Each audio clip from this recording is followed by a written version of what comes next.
नमस्कार दोस्तों, एक बार फिर से स्वागत है आप सभी का हमारे YouTube चैनल पर। आज की वीडियो का शीर्षक है स्यमंतक मणि की कथा। चतुर्थी पर चंद्र दर्शन गलती से कर लें तो पड़े यह कथा। एक बार नंद किशोर ने सनत कुमारों से कहा कि चौथ के चंद्रमा के दर्शन करने से श्री कृष्ण पे जो लांछन लगा था वह सिद्धि विनायक व्रत करने से ही दूर हुआ था। ऐसा सुनकर सनत कुमारों को आश्चर्य हुआ। उन्होंने पूर्ण ब्रह्म श्री कृष्ण को कलंक लगने की कथा पूछी तो नंद किशोर ने बताया, एक बार जरासंध के भय से श्री कृष्ण समुद्र के मध्य नगरी बसाकर रहने लगे। इसी नगरी का नाम आजकल द्वारिकापुरी है। द्वारिकापुरी में निवास करने वाले सत्राजीत यादव ने सूर्य नारायण की आराधना की। तब भगवान सूर्य ने उसे नित्य 8 भार सोना देने वाली स्यमंतक नामक मणि अपने गले से उतार कर दे दी। मणि पाकर सत्राजीत यादव जब समाज में गया तो श्री कृष्ण ने उस मणि को प्राप्त करने की इच्छा व्यक्त की। सत्राजीत ने वह मणि श्री कृष्ण को न देकर अपने भाई प्रसेनजीत को दे दी। एक दिन प्रसेनजीत घोड़े पर चढ़कर शिकार के लिए गया। वहां एक शेर ने उसे मार डाला और मणि ले ली। रीछों का राजा जामवंत उस सिंह को मारकर मणि लेकर गुफा में चला गया। जब प्रसेनजीत कई दिनों तक शिकार से न लौटा तो सत्राजीत को बड़ा दुख हुआ। उसने सोचा श्री कृष्ण ने ही मणि प्राप्त करने के लिए उसका वध कर दिया होगा। अतः बिना किसी प्रकार की जानकारी जुटाए उसने प्रचार कर दिया कि श्री कृष्ण ने प्रसेनजीत को मारकर स्यमंतक मणि छीन ली। इस लोक निंदा के निवारण के लिए श्री कृष्ण बहुत से लोगों के साथ प्रसेनजीत को ढूंढने वन में गए। वहां पर प्रसेनजीत को शेर द्वारा मार डालना और शेर को रीछ द्वारा मारने के चिन्ह उन्हें मिल गए। रीछ के पैरों की खोज करते करते वे जामवंत की गुफा पर पहुंचे और गुफा के भीतर चले गए। वहां उन्होंने देखा कि जामवंत की पुत्री उस मणि से खेल रही है। श्री कृष्ण को देखते ही जामवंत युद्ध के लिए तैयार हो गया। युद्ध छिड़ गया। गुफा के बाहर श्री कृष्ण के साथियों ने उनकी 7 दिन तक प्रतीक्षा की।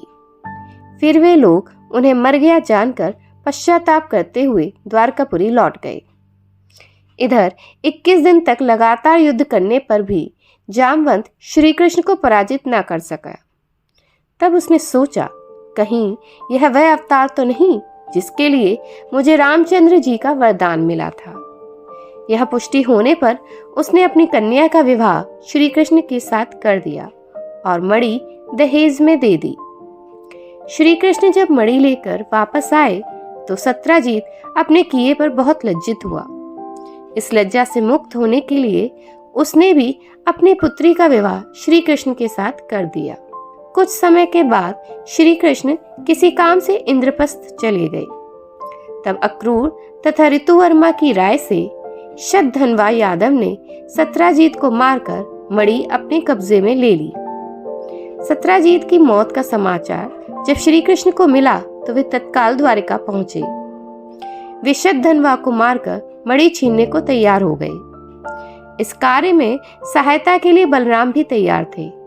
यह जानकर शतधनवा ने मणि अक्रूर जी को दे दी और स्वयं भाग निकला। श्री कृष्ण ने उसका पीछा करके उसे मार तो डाला पर मणि उन्हें नहीं मिल पाई। बलराम जी भी वहां पहुंचे। श्री कृष्ण ने उन्हें बताया कि मणि इसके पास नहीं है।